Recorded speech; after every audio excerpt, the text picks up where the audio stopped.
ಮಹಾಬಡ್ಡಿ ಕಾಳಿ ತಾಯಿಯ ಪಾದಾರವಿಂದಗಳಿಗೆ ಶೀರ್ಷಾಷ್ಟಾಂಗ ಮಾಡ್ತಾ ನಾವು ಇಡೀ ಟೀಮ್ ಗೌತಮ್ ಈ ಚಿತ್ರದ ನಿರ್ಮಾಪಕರು ಮತ್ತು ನಿರ್ದೇಶಕರು ತುಂಬ ತುಂಬ ಚೆನ್ನಾಗಿ ಕಥೆ ಮಾಡ್ಕೊಂಡಿದ್ದಾರೆ.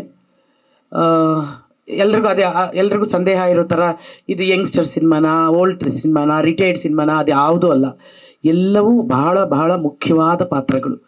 ಒಂದೊಂದು ಪಾತ್ರಕ್ಕೂ ಅದರ ಹಿಂದಿನ ಕಥೆ ಇದೆ, ಒಂದೊಂದು ಪಾತ್ರಕ್ಕೂ ಅದರದೇ ಆದಂಥ ಗಾತ್ರ ಇದೆ, ಒಂದೊಂದು ಪಾತ್ರಕ್ಕೂ ಅದೇ ಅಂತ ಡೈಮೆನ್ಷನ್ ಮಾಡಿದ್ದಾರೆ. ಗೌತಮ್ಗೆ ಈ ಥರದ ಒಂದು ಸಬ್ಜೆಕ್ಟ್ ಹೆಂಗೆ ಅವ್ರಿಗೆ ಬಂತು ತಲೆಗೆ ಅನ್ನೋದೇ ನಮಗೆ ಭಾಳ ಆಶ್ಚರ್ಯ. ಒಂದು ಸತಿ ಕತೆ ಹೇಳಿದಾಗ ಇದನ್ನು ಹೆಂಗೆ ನೆನೆಸ್ಕೊಂಡ್ರಿ, ಇದನ್ನು ಹೆಂಗೆ ಇದು ಮಾಡಿದ್ರಿ ಅಂತ ಹೇಳಿ. ಯಾಕಂದರೆ ಒಬ್ಬ ನಿರ್ದೇಶಕ ಮತ್ತು ನಿರ್ಮಾಪಕನಾಗೂ ನಿರ್ದೇಶಕರಾಗೂ ಯಾರಾದ್ರು ಒಂದು ಸಿನಿಮಾ ಮಾಡಬೇಕು ಅಂತಂದರೆ ನಮ್ಮದೊಂದು ಫಾರ್ಮುಲಾ ಥರದ ಒಂದು ಇರುತ್ತವೆ. ಒಂದಷ್ಟು ಲವ್ ಸಾಂಗು, ಅದೊಂದು ಇನ್ನೊಂದು ರೊಮ್ಯಾಂಟಿಕ್ ಸಾಂಗು, ಇನ್ನೇನೋ ಸಾಂಗು, ಇನ್ನೇನು ಅದು ಇದು ಫೈಟು ಇಂಥವೆಲ್ಲ ಇರೋದ್ರ ಜೊತೆಗೆ ಈ ಥರದ ಒಂದು ವಿಶಿಷ್ಟವಾದ ಸಬ್ಜೆಕ್ಟ್ನ ಆರಿಸೋದಿದೆಯಲ್ಲ, ಅದು ದೊಡ್ಡ ಚಾಲೆಂಜ್ ಯಾವುದೇ ಒಬ್ಬ ನಿರ್ದೇಶಕನಿಗೆ. ಅದರಲ್ಲೂ ಇಂತಹ ಮಹಾನ್ ಕಲಾವಿದರನ್ನು ಕೂರಿಸೋದಿದೆಯಲ್ಲ, ಅದೊಂದು ಇನ್ನೊಂದು ಚಾಲೆಂಜ್. ಯಾಕಂದರೆ ಎಲ್ಲರೂ ಕೂಡ ಬ್ಯುಸಿ ಆರ್ಟಿಸ್ಟ್ಗಳು, ಎಲ್ಲರೂ ಕೂಡ ಅವರವರ ಕ್ಷೇತ್ರದಲ್ಲಿ ಅವರು ನಿಜವಾಗ್ಲೂ ದೊಡ್ಡ ದೊಡ್ಡ ಸಾಧನೆಗಳನ್ನು ಮಾಡಿ ಬಂದಂಥವ್ರು. ದತ್ತಣ್ಣವರಾಗಲಿ, ನಮ್ಮ ಇವರು ನಮ್ಗೆ ಯಾವಾಗಲೂ ಇವನು ಜ್ಞಾಪಕ ಬರೋದು, ಈ ನಮ್ಮ ಟಗರು ಪಲ್ಯದಲ್ಲಿ ದಿನಕ್ಕೆ ನಾವು 350 ಮೆಟ್ಲು ಇಳ್ತಾ ಇದ್ವಿ, 350 ಮೆಟ್ಲು ಹತ್ತುತ್ತಾ ಇದ್ವಿ. ನನಗೆ ಗೊತ್ತಿರಲಿಲ್ಲ, ಪರ್ಮಿಷನ್ ಕೊಡಿಸಿದ್ದು ನಾನೇ ಆಗ್ಬಿಟ್ಟಿದ್ನಲ್ಲ ಅವಾಗ. ಸೊ ಅದು ಆಮೇಲೆ ಗೊತ್ತಾಯಿತು, ಇವನು ಒಬ್ಬನೇ ಕಣಪ್ಪ ಅಷ್ಟು ಬೇಗ ಬೇಗ ಓಡೋಗ್ತಾ ಇದ್ದವನು. ನೀವು ಅಂದಿಯಲ್ಲಪ್ಪ ರಿಟೈರ್ಡ್, ನಾವು ಯಾರು ಹತ್ತಕ್ಕೆ ಇಳಿಯೋಕ್ಕಾಗ್ತಿರ್ಲಿಲ್ಲ, ಯಾರೆಲ್ಲ ನೀನು ಹತ್ತಕ್ಕಾಗ್ತಿರ್ಲಿಲ್ಲ. ಅವರು ಓಡಿ ಒಂದು 2 ನಿಮಿಷದಲ್ಲಿ ಓಡೋಗ್ಬಿಡೋರು ನಮ್ಮ ಬೀರಾದರವರು. ಆಮೇಲೆ ಶರತ, ರಘು ಬಗ್ಗೆ ಏನು ಹೇಳಿ, ಅವನು ನನಗೆ ದೊಡ್ಡಪ್ಪ ಅಣ್ಣ ಎಲ್ಲನೂ. ಅವನು ಇವನು ತಬಲಾ ಅಲ್ಲ, ಇವನು ಗೊತ್ತಲ್ಲ. ಸೊ ಎಲ್ಲರೂ, ಆಮೇಲೆ ಈ ಎಲ್ಲರನ್ನು ಕೂಡ ಹಾಕೋದಿದೆಯಲ್ಲ ದೊಡ್ಡ ಚಾಲೆಂಜ್. ಅದು ಹಿಂಗೆ ಗೌತಮ್ ಸಾಧನೆ ಮಾಡಿದ್ರು. ಇನ್ನೊಂದು, ಸೃಷ್ಟಿಗೂ ತಾಯಿನೇ ಕಾರಣ ಆಗ್ತಾಳೆ, ಅದ್ರಿಗೆ ಮಕ್ಕಳಿಗೆ ಅರ್ಥ ಕೊಡೋದ್ರಲ್ಲೂ ತಾಯಿಯೇ ಕಾರಣ ಆಗಿರ್ತಾಳೆ, ಜೀವನವನ್ನು ನಡೆಸೋದಕ್ಕೂ ಕೂಡ ತಾಯಿಯೇ ಕಾರಣ ಆಗಿರ್ತಾಳೆ, ಜೀವನವನ್ನು ಸರಿದಾರಿಗೆ ತರೋದು ಕೂಡ ತಾಯಿಯೇ ಕಾರಣ ಆಗಿರ್ತಾರೆ. ಕೆಲವು ಸತಿ ತಪ್ಪು ದಾರಿ ತರೆಯೋಕ್ಕೂ ಕೂಡ ಹೆಣ್ಮಕ್ಳು ಸ್ವಲ್ಪ ಕಾರಣ ಆಗಿರ್ತಾರೆ.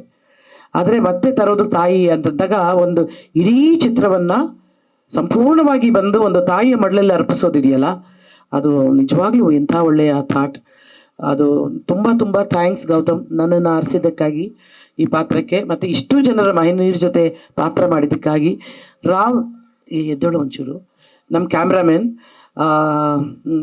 ಈಗ ಇದರಲ್ಲಿ ಟಗರು ಪಲ್ಯದಲ್ಲಿ ಕೂಡ ಬಹಳ ಕಷ್ಟಪಟ್ಟು ಕೆಲಸ ಮಾಡಿದವನು, ಮತ್ತು ನಾವೆಲ್ಲ ಇಷ್ಟಪಟ್ಟು ಅವನ ಜೊತೆ ಕೆಲಸ ಮಾಡ್ತೀವಿ. ತುಂಬ ಟ್ಯಾಲೆಂಟೆಡ್ ಹುಡುಗ. ಅವ್ರ ಜೊತೆ ಮತ್ತು ಹಲವಾರು ಜನರು, ಇನ್ನು ಜಗ್ಗಪ್ಪ, ಇವರು ತುಂಬ ಕಾಮಿಡಿ ಆರ್ಟಿಸ್ಟ್ಗಳು ಇದರಲ್ಲಿದ್ದಾರೆ, ಒಳ್ಳೊಳ್ಳೆ ಪಾತ್ರಗಳಿದೆ.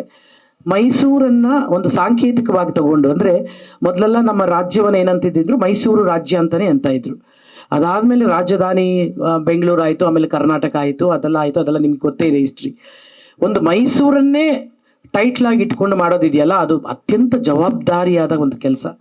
ಅಂತಹ ಒಂದು ಟೈಟಲ್ನ ಇಟ್ಕೊಂಡು ಈ ಸಿನಿಮಾನ ಪ್ರಾರಂಭ ಮಾಡಿದ್ದಾರೆ.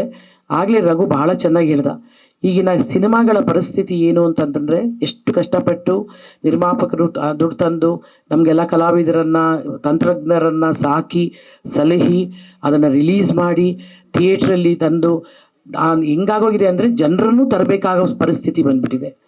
ಎಷ್ಟೇ ಒಳ್ಳೆ ಸಿನಿಮಾಗಳಿಗಾದರೂ ಭವಿಷ್ಯ ಇಲ್ವೇನೋ ಅನ್ನೋ ಥರ ಆಗೋಗಿದೆ. ಈ ಪರಿಸ್ಥಿತಿ ಎಲ್ಲಿಂದ ಮೂಲ ಸ್ಟಾರ್ಟ್ ಆಯಿತು ಅಲ್ಲಿ ಎಚ್ಚರಗೊಳ್ಳಿಲ್ಲ ನಾವು. ಈಗ ಸಾಂಸ್ಕೃತಿಕ ಲೋಕದಲ್ಲಿ ಬಂದಿದೆ.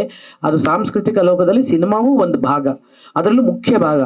ಸಿನಿಮಾದಲ್ಲಿ ಒಂದೇ ಕ್ಷೇತ್ರದಲ್ಲಿ ನಮಗೆ ಹಾಡು, ಕಲೆ, ಸಂಗೀತ, ನೃತ್ಯ ಎಲ್ಲವನ್ನು ಸಮಗ್ರವಾದ ಕಲೆ ಯಾವುದಾದ್ರೂ ಒಂದಿದ್ದರೆ, ಅಥವಾ ವಿದ್ಯೆಯೂ ಬಲ್ಲದವನು ಅರ್ಥ ಮಾಡಿಕೊಳ್ಳುವಂಥ ಒಂದು ಕಲೆ ಏನಾದರೂ ಇದ್ದರೆ ಅದು ಸಿನಿಮಾ.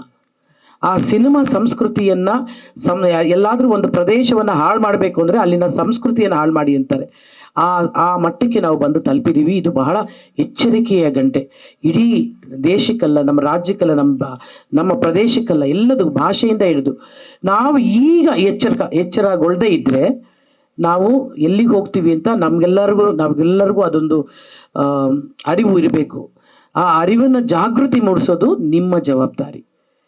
ನೀವುಗಳು ಜನರ ಮುಂದೆ ಇಡುವಂಥ ಜವಾಬ್ದಾರಿ ನಿಮ್ಮದು. ಆ ಜವಾಬ್ದಾರಿನ ನೀವು ಖಂಡಿತವಾಗ್ಲೂ ನಡೆಸ್ತೀರಿ. ಎಲ್ಲರೂ, ನಾನು ಸಿನಿಮಾಗೆ ಮಾತ್ರ ಸಪೋರ್ಟ್ ಅಂತಲ್ಲ, ಇಡೀ ನಮ್ಮ ಭಾಷೆ, ಕಲೆ, ಸಂಸ್ಕೃತಿ ಎಲ್ಲದಕ್ಕೂ ಸೇರಿ ಒಂದು ಸಪೋರ್ಟ್ ಇದ್ದರೆ, ನಿಮ್ಮ ಒಂದು ನಮ್ಮ ಜೊತೆ ಒಂದು ಬಲ ಇದ್ದರೆ, ಅದು ನಿಜವಾಗ್ಲೂ ಎಲ್ಲದರಲ್ಲೂ ಗೆಲ್ತೇವೆ ನಾವು.